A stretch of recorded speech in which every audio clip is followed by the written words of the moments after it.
Buenos días, Alegría. Buenos días, Flor. Buenos días, DJ Alex. Buenos días a los radioescuchas que nos sintonizan en la frecuencia de Telemetro Radio. Nos ven por streaming a través de Metcon Go, en RPC Televisión, Canal 4 en señal de televisión abierta y a través de las plataformas de YouTube de Cuarto Poder.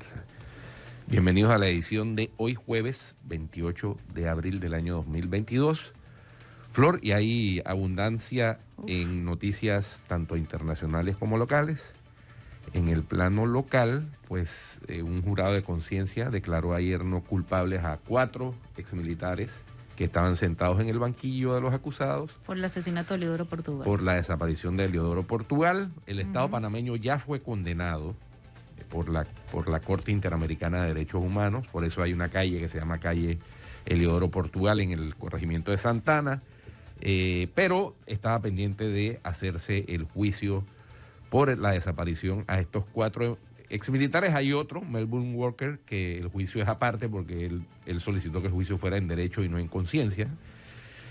Así que vamos a ver el resultado. Es muy difícil que un jurado de conciencia pueda evaluar adecuadamente situaciones que sucedieron hace 52 años. En derecho penal hay un aforismo que lee: el tiempo que pasa es la prueba que huye. Entonces, imagínense ustedes hace 52 años que desapareció Eliodoro Portugal. Su hija, Patria Portugal, ex defensora del pueblo, había solicitado que se investigara la desaparición de su padre a partir de 1990, cuando se restauró la democracia, porque antes era impensable. Lo cierto es que quienes tienen idea o certeza sobre qué pasó con Eliodoro Portugal, que todavía viven, no han querido contar la verdad. Y yo tengo que referirme necesariamente a quienes viven, que fueron jerarcas en su momento en la Guardia Nacional o en las Fuerzas de Defensa posteriormente. Y tú entrevistaste recientemente a uno de ellos, Flor, al general Rubén Darío Paredes. El otro es el coronel Roberto Díaz Herrera, pero ellos tienen su omertá, en donde no cuentan las historias o tienen memoria selectiva o simplemente señalan que se trató de errores. Lo cierto es que para muchos lo que fueron horrores, entre esos crímenes, para los familiares, para los familiares de las personas muertas o desaparecidas. Así Otros temas nacionales. El Pleno aprobó en tercer debate el proyecto 784 que declara el mes de junio de cada año mes de la familia. ¿Propuesta de quién más? Corina Cano. Corina Cano. Hay que recalcar que yo creo que nadie está en contra de un mes de la familia. Lo que pasa es que, como bien escribió Iván Chanis en su Twitter, hace eco de la controversia y división. ¿Por qué? Porque en junio también se celebra el mes del orgullo LGBTI. Entonces, hacer un mes de la familia, el mismo mes que el mes del orgullo, es como él dice, ¿no? Crear controversia, crear la división. Evidentemente es para generar esa controversia, ese choque entre quienes se oponen a los derechos de las personas LGTBIQ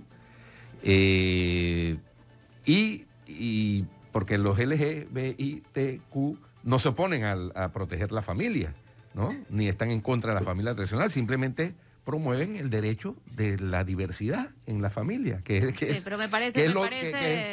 algo natural y extendido. El año, ¿no? Tiene 12 meses, porque hay que hacer el mismo mes que los otros, o sea, es como ganas de fregar, ¿no? Sí, no, sin duda que ese es el propósito, generar controversia. En vez de generar concordia, se busca generar controversia. Así es. ¿Ah? ¿Viste la noticia que sacó mi diario sobre los neonatos intoxicados en la sala de neonatos del Seguro Social? No he visto. Vi que hay 8 personas, exacto. Son 8 personas que responden ante la ley. Sí. O sea, una intoxicación masiva, una sala de neonatos, lo más delicado, un hospital. Sí. Habrá que darle seguimiento a ese juicio también. Eso no es tan viejo como lo de Eliodoro Portugal, así que ojalá el resultado sea diferente también. Es correcto. Y por otro lado, mira, lo de Eliodoro Portugal, aquí nadie mató, pues. O sea, no. la impunidad es...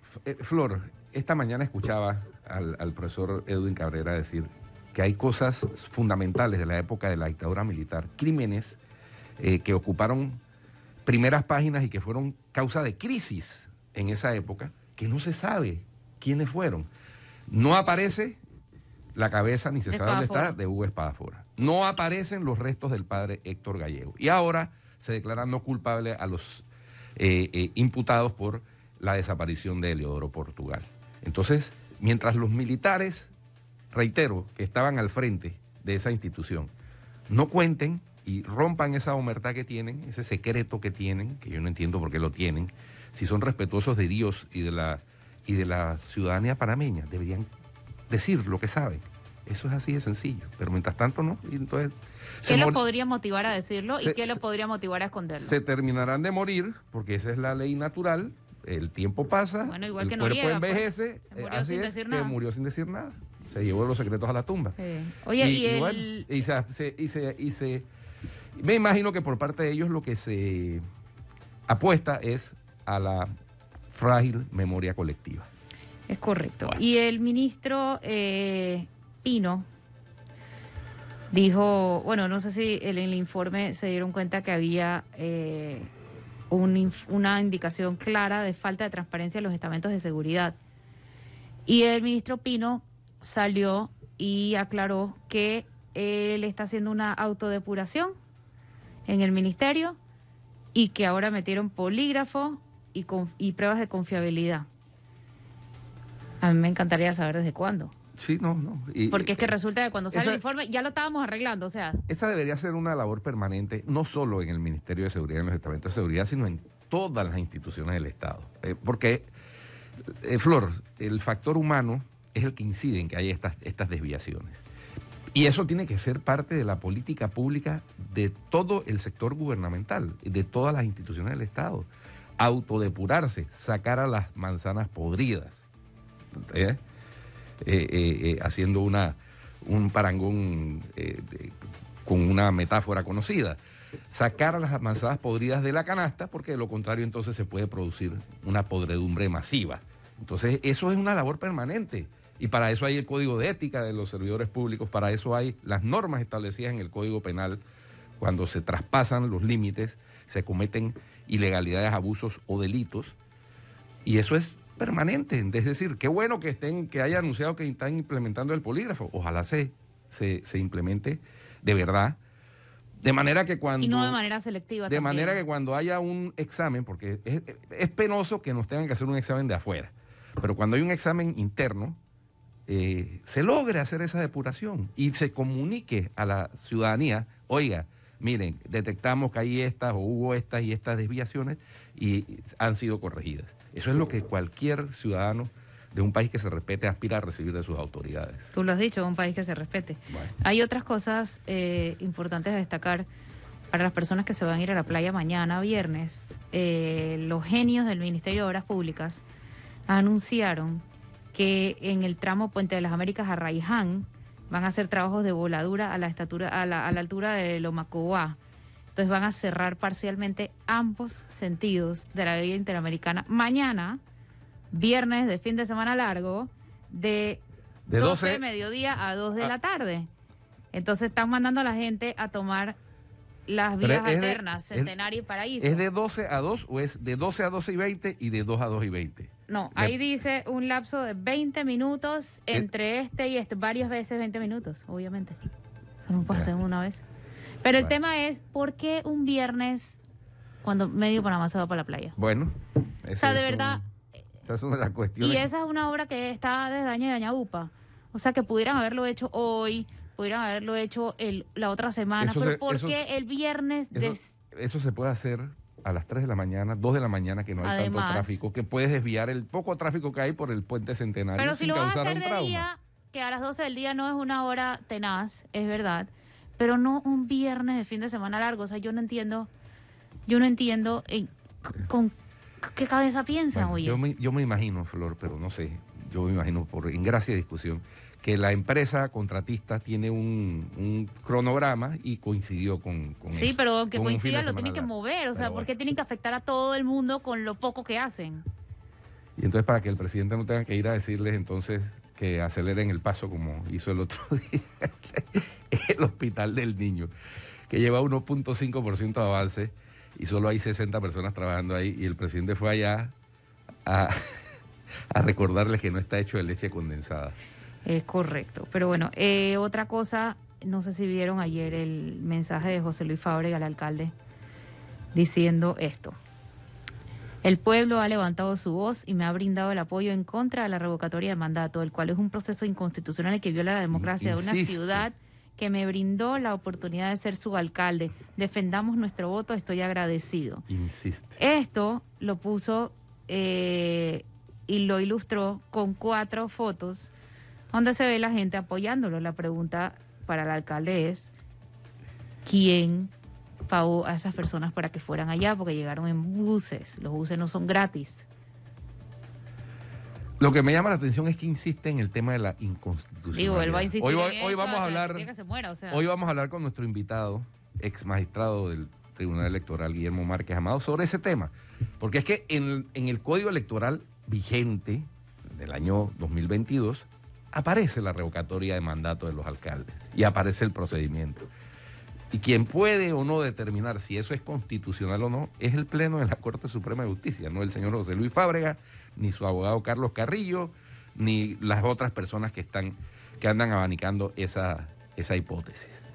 Y hasta ahora la Corte no ha declarado que eso sea inconstitucional, y por eso el Tribunal Electoral acogió la solicitud y le dio paso al proceso de recolección de firmas. Eso es así. Entonces, insistir en un tema que no es... Distrae, es lo de siempre. Sí, es como Martinelli con el principio de especialidad. Él va a insistir a eso porque esa es su teoría. Y él dice, le doy hasta que haya gente que me crea. Y en efecto pasa. Sí, pasa. Lo mismo Fábrega. O sea, eso, ¿hasta cuándo va a insistir? Hasta que pueda. O sea, y lo otro es la suspensión del impuesto al combustible. Ayer hubo un problemón en la asamblea entre Zulay Rodríguez y Benicio Robinson. Bueno, el problema viene mucho antes. Pero Zulay Rodríguez acusa a Benicio Robinson de haberle dado la instrucción y la orden al jefe de seguridad de la asamblea de que cerrara las puertas y suspendieran las entradas de las visitas, porque se estaba formando una turba adentro. Benicio Robinson contestó que él no le había dado ni una orden y que cada quien es libre de ir y de hacer lo que quiera en esa asamblea. Bueno, lo que aprobaron, que parece más sensato que la suspensión, porque ya había advertido Publio de Gracia, director general de ingresos, que representaba una pérdida de 15 millones de dólares al mes. 15 millones de dólares, y que se requería que hubiera una renta sustitutiva. Aprobaron un fideicomiso para supuestamente aliviar el precio del combustible en lo que tiene que ver con el impuesto. Lo que no se sabe es de dónde va a salir el dinero del fideicomiso, porque es que alguien tiene que poner la plata, alguien, y somos nosotros, los ciudadanos, el Obviamente. Estado. Entonces, pero bueno, eso es una fórmula que libra de que el proyecto sea objetado por inexequible, porque si no trae la renta sustitutiva y se pretende suspender el cobro de un impuesto, pues tendría que ser objetado por el Ejecutivo. Así que vamos a ver en qué queda eso. Y se aprobó también en tercer debate ayer por los predios de la Asamblea, ya que estamos allá, el proyecto de ley modificado del 550 que interviene o modifica el régimen de los patronatos. Entiendo que se acogió la petición que habían hecho los distintos patronatos y quedó en lo que era originalmente, Flor, con algunas pequeñas modificaciones, que era que el único patronato en donde el ministro de Salud no era el presidente de la Junta Directiva, que era el Hospital Materno Infantil de David, quedó el ministro de Salud como presidente de la Junta Directiva. Ya, eso lo hubieran dejado en eso y no hubieran generado todo el alboroto que se generó. Lo que pasa es que es como los ciudadanos tienen que estar constantemente parándole los goles a los diputados. Bueno, en eso consiste la democracia, ¿no? Y la democracia y la ciudadanía activa consiste en eso, sí, en estar vigilantes. Sería buenísimo que no hubiera que estar vigilantes, ¿no? Ahorraríamos mucha energía ciudadana y nosotros acá también. No creo que... Pero sería aburridísimo, Flor. O sea, yo creo que es parte de la democracia, pero no creo que la democracia consiste en parar los goles a los diputados que no tratan de meter goles todo el día. O sea, esto no es unos contra otros, no debería ser así. No debería, es en Dinamarca.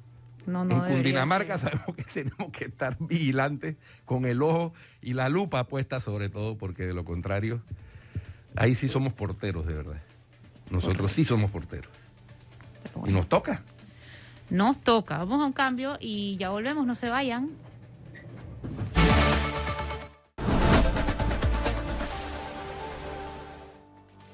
Ya estamos de regreso con más y tenemos a nuestro invitado en línea, Guido. Doctor Guillermo Márquez Amado, ex magistrado del Tribunal Electoral, ilustre abogado, docente de Derecho Marítimo, Constitucional, etcétera.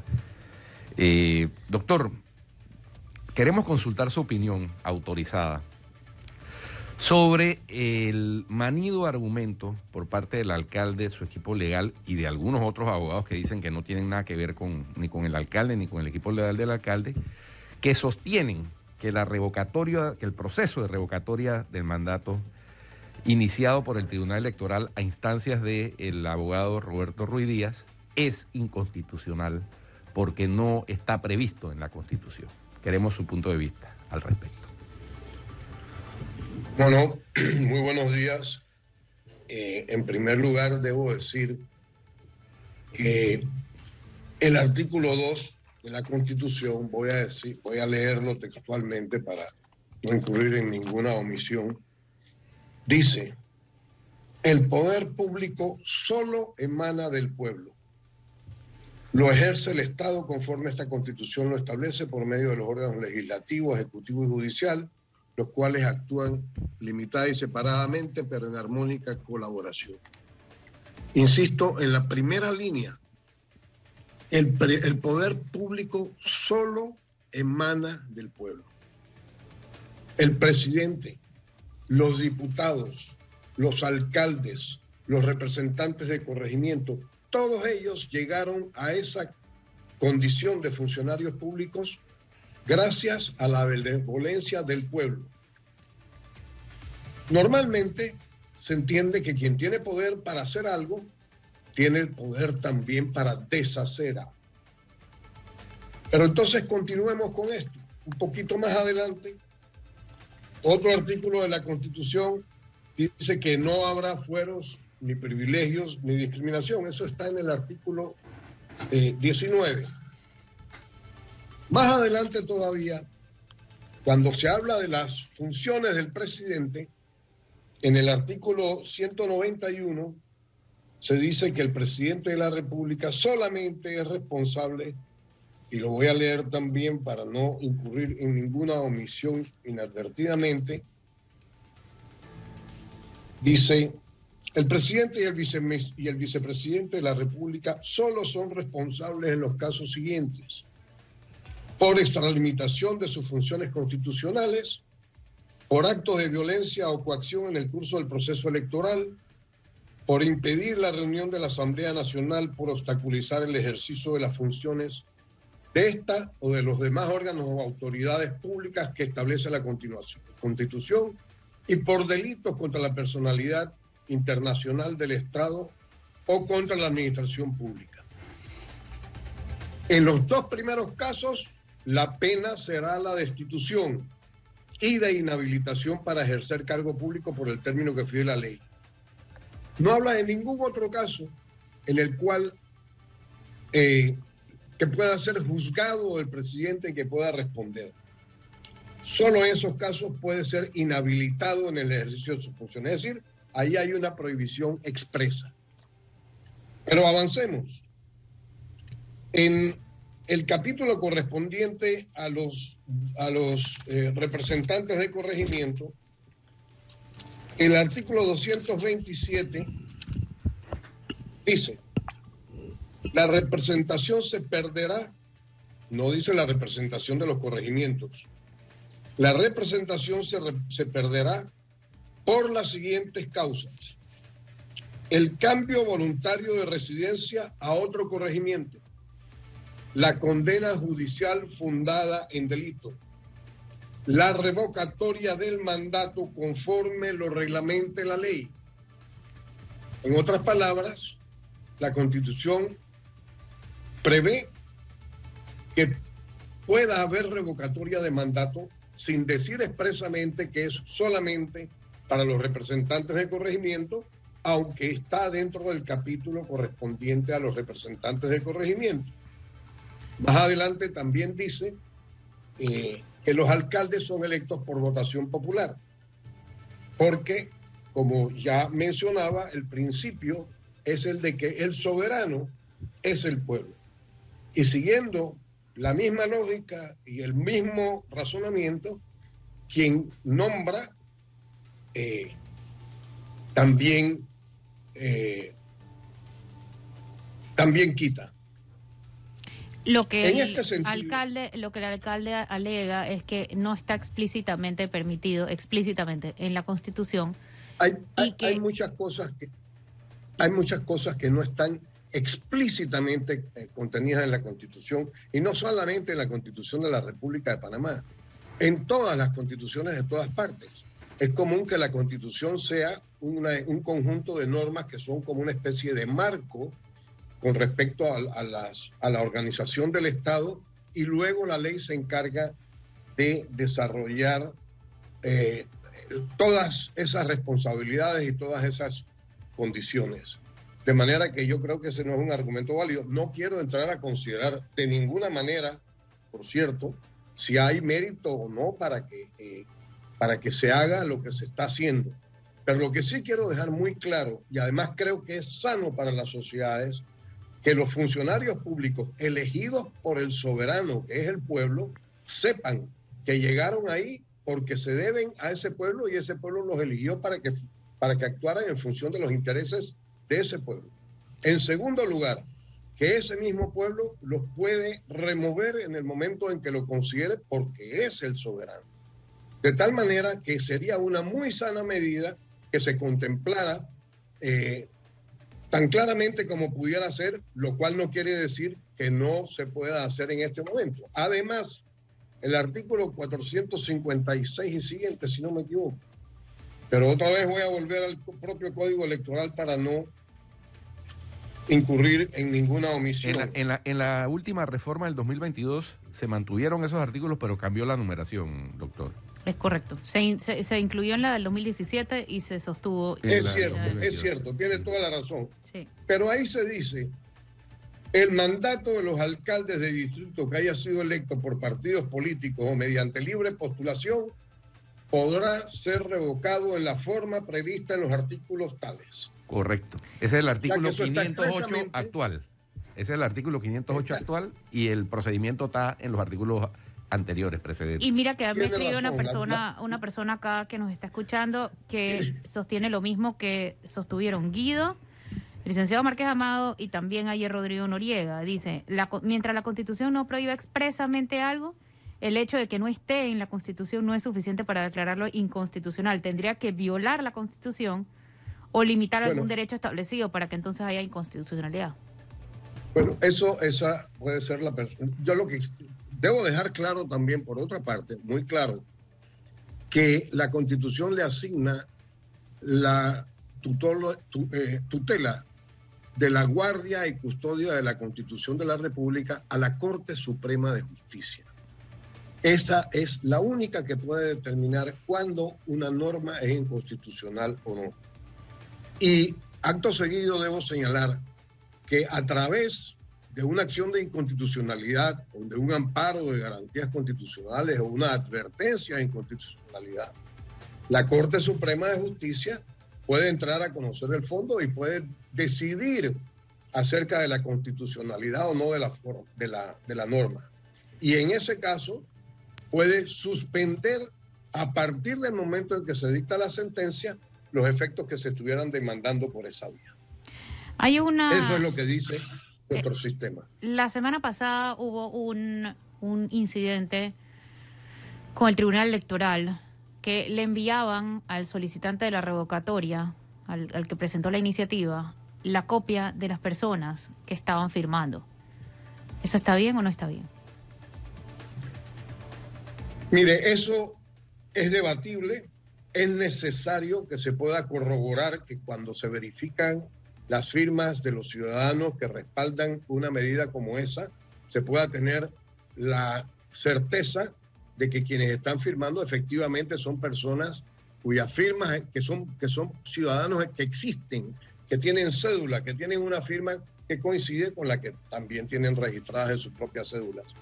Que tenga que ser la persona a la cual que hizo la solicitud, no estoy muy seguro de eso, pero sí es muy sano y en otros tiempos se ha criticado al Tribunal Electoral porque sencillamente hace una especie de revisión de firmas, un filtro, y sin decir a quién pertenecen, ni cuáles son buenas, ni cuáles son malas, con testimonio de personas que también hayan visto cómo fueron eliminadas algunas, sencillamente dice, estas son válidas y estas no. Y seguramente el Tribunal Electoral está haciendo eso como una fórmula de transparencia en este momento, porque ha habido muchas críticas al respecto en el pasado. Sí, eso fue más o menos lo que explicó el licenciado Ruiz Díaz, y que él mismo le solicitó al tribunal que no le mandaran más la copia, porque estaba en el decreto reglamentario. Tú sabes que alguien en redes escribió, Guido, que para el proceso de la constituyente también pasaba así, que les mandaban a los organizadores. Sí, es correcto. Sí, es verdad. Es correcto como lo que dice el doctor Márquez, como una forma de transparentar el proceso. Lo que pasa es que, para mi gusto, en vista de que hay una ley de protección de datos y demás, y como esos datos es cierto que los tiene el Tribunal Electoral, el dato de la cédula de la persona y demás, la residencia y todo, no los debe tener nadie más que no sea el Tribunal Electoral. Entonces, por eso es que hubo, digámoslo así, la alarma sobre que copia de la constancia de apoyo se le estaba mandando al correo que entregó o que creó en Gmail el licenciado Ruiz Díaz, pero eso se corrigió. Pero también está mal, porque si me dices que también pasaba para la constituyente, a mí me parece que no hay una protección de datos ahí. Sí, pasaba también. Me parece Yo no terrible. recuerdo si mandaban la constancia de apoyo o mandaban el número de apoyo solamente. Creo que era el número de apoyo. Me gustaría señalar algo. Aquí pareciera que existen dos intereses contrapuestos. Uno es, naturalmente, la discreción que deben tener los datos de cualquier ciudadano, que no tienen que ser conocidos por todo el mundo. Eso es un valor que hay que proteger. Pero otro valor que también hay que proteger es la transparencia y la certeza que debe tener también la ciudadanía de que las decisiones que ella toma efectivamente han sido decisiones suyas, y no que un ciudadano que ponga una firma le desconozcan la firma, o a uno que no la ha puesto se la cuenten como válida. Cosa que ha pasado tanto en la constitución de partidos políticos como en las solicitudes para apoyos de referéndum, para reformas constitucionales y para otras cosas también. De tal manera que esos dos valores tienen que enfocarse de tal manera que se encuentre un equilibrio entre ellos, que la ciudadanía pueda tener la certeza de que lo que está siendo informado es absolutamente cierto, y al mismo tiempo que los ciudadanos individualmente tengan la certeza de que no se están exponiendo al público sus datos personales. Eso se consiguió de la siguiente manera. Recuerdo bien durante la campaña de recolección de firmas de los candidatos independientes.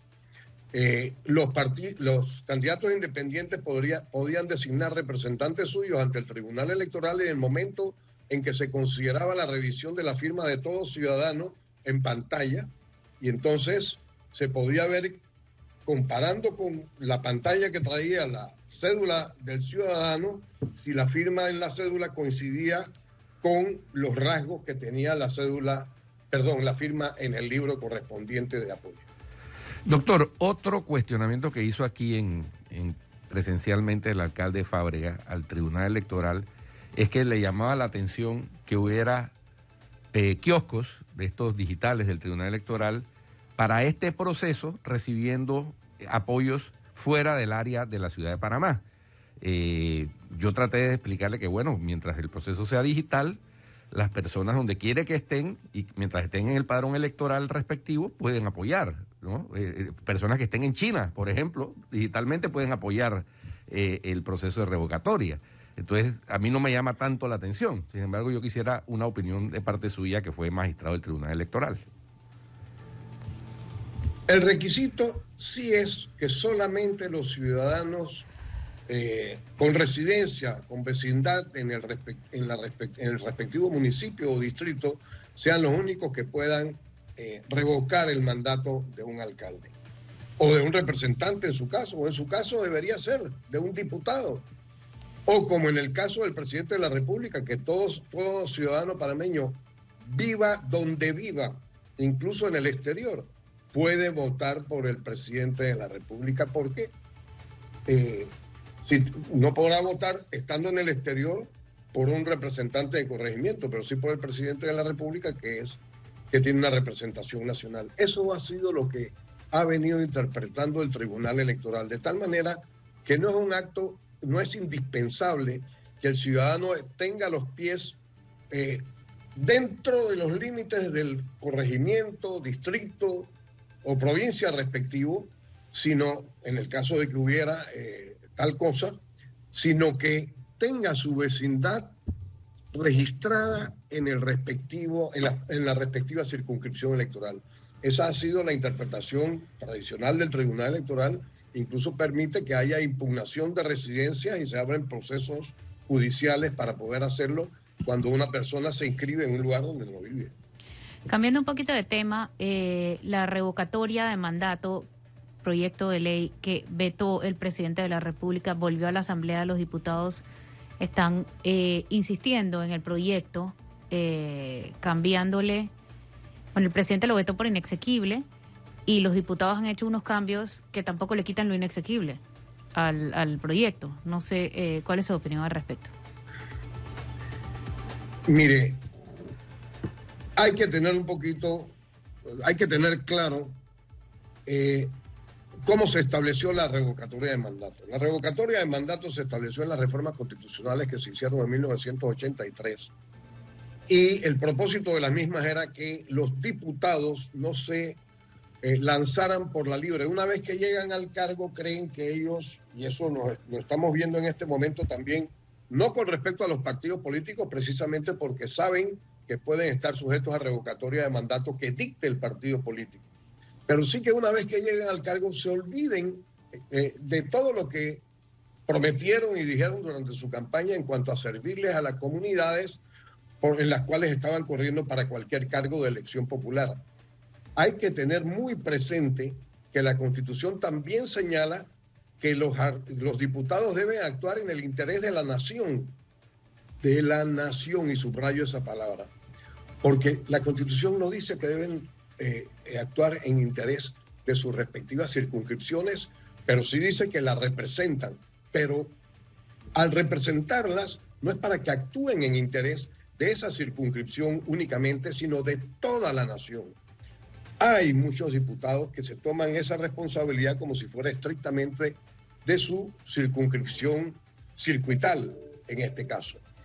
Entonces, cuando se estableció eso, se dispuso que para evitar que los diputados estuvieran lanzándose por la libre a hacer cualquier cosa, al menos los partidos políticos tuvieran la capacidad de revocarles el mandato, pero la norma se puso cuando esté contemplado en los estatutos del respectivo partido esa posibilidad y se trate de una violación grave, subrayo esa palabra, de la plataforma política, ideológica o programática del respectivo partido.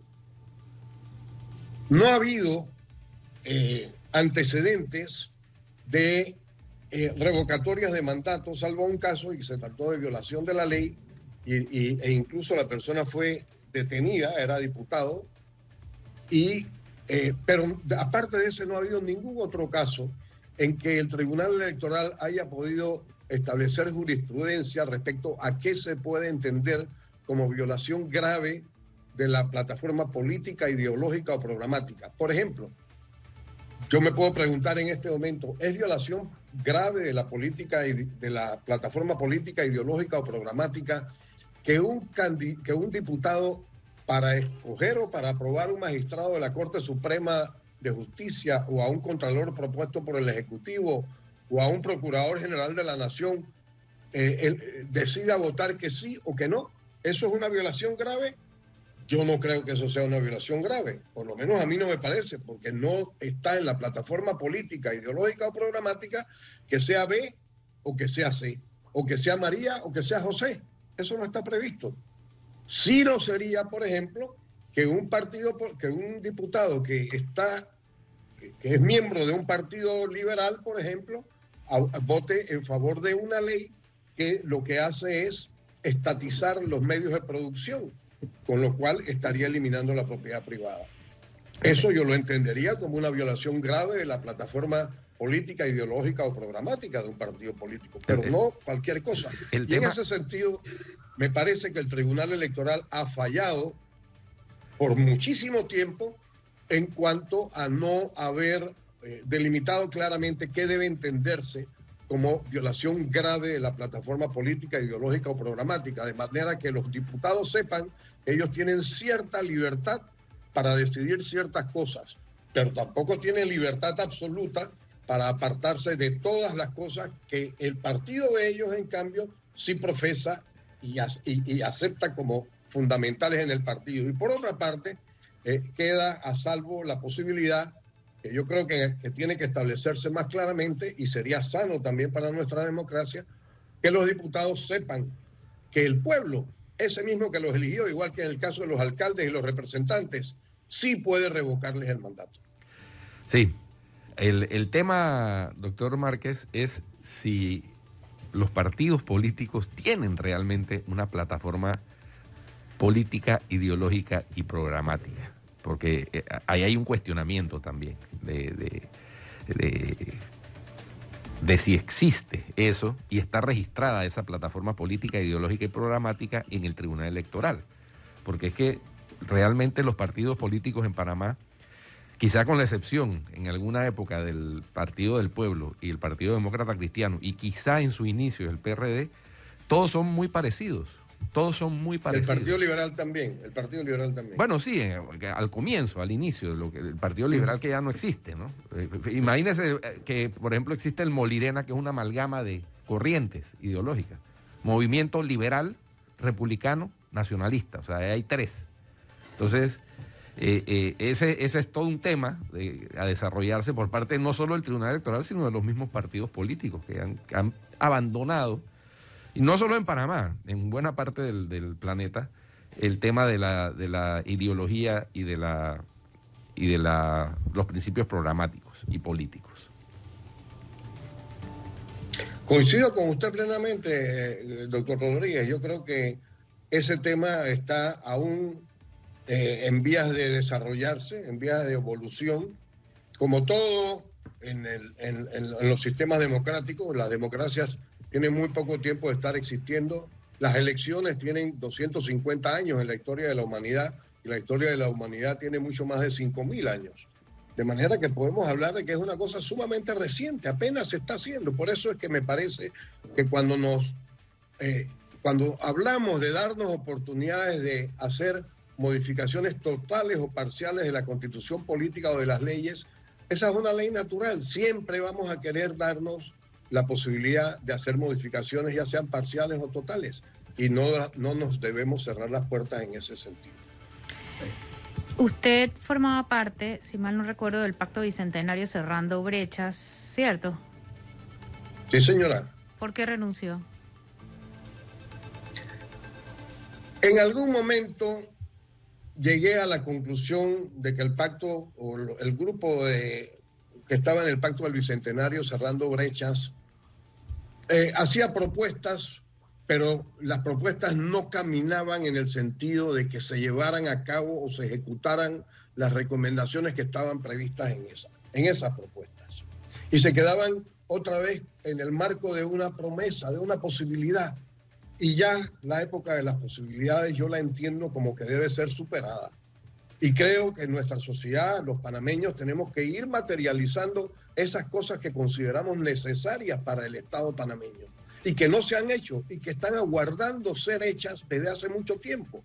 Y de ese modo, el Pacto del Bicentenario devenía no en un equipo que no pudiera aportar soluciones, sino en una especie de instrumento para proyectar que se estaba haciendo algo, pero no se estaba haciendo nada. En realidad, una especie de gatopardismo, como alguien ha mencionado por ahí, y esa fue la razón por la cual yo me separé del Pacto del Bicentenario. Y le dije a la directora general que no me incluyera más, por favor, en las convocatorias que se hicieran, y que yo hiciera parte de eso. ¿Y qué le respondió? Que estaba muy bien. Es decir, ya yo había sentido, lo confieso, con absoluta sinceridad, que mi participación en en las reuniones que teníamos era un poco como el del poroto metido en el zapato ajeno. Ok. Guido, ¿algún otro tema? No, nada. Agradecerle al doctor Márquez Amado Sí, una preguntita más. Siempre. El fuero por las elecciones de RM y la posible impugnación de las elecciones, luego de que el Tribunal Electoral aclarara que no formó parte de esta organización, de estas elecciones. Mire, eso es un adefesio, todo completo. Y a veces nos quedamos mirando solamente lo que tenemos ante nuestros ojos y vemos el detallito de lo que está pasando en este momento, pero se nos olvida todo lo que pasó antes. Aquí no tiene por qué haber fuero penal electoral para las elecciones internas en ningún partido político. Y cuando se interpretó por primera vez que las elecciones internas de un partido político concedían ese fuero electoral, fue para proteger, fue para que pudiera encontrarse un fundamento para declarar nulo un proceso que se había llevado a cabo hasta ese momento y que no estaba previsto por razón de los procesos electorales internos como que concedían ningún fuero. Y entonces después, como ya se había incurrido en esa interpretación, porque no estaba en la ley en ese momento, entonces después lo metieron en la ley y lo dejaron claro, que los fueros electorales alcanzaban a las personas que estuvieran participando en procesos electorales internos de partidos políticos, cosa que no tiene ningún sentido. En ninguna democracia tiene importancia muy significativa que en un partido político el presidente sea uno o sea otro. En una nación sí. Y tanto que cuando vienen los procesos electorales, en las naciones que tienen unas democracias todavía frágiles, hay persecuciones a los opositores. Miren lo que hemos visto en Nicaragua, por ejemplo.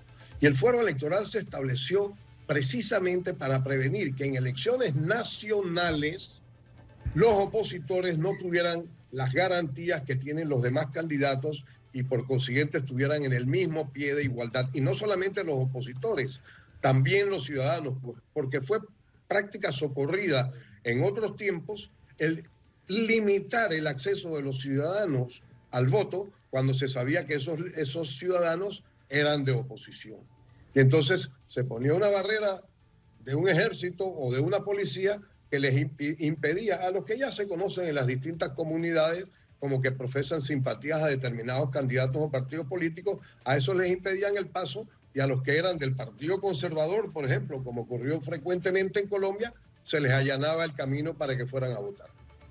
Sí, eso. Además, doctor, cuando aquí el propio vocero del partido, en el caso del partido Realizando Metas, ha manifestado... Secretario general. Sí, pero no, porque él renunció masivamente, es vocero. Ha manifestado públicamente que es parte de su estrategia para mantenerle el fuero electoral penal a su presidente Ricardo Martinelli. El hacer elecciones ad infinitum, pues lo que se hace es distorsionar la figura que a juicio de muchos no debería existir, salvo para elecciones nacionales y para evitar lo que usted plantea, persecuciones de carácter político.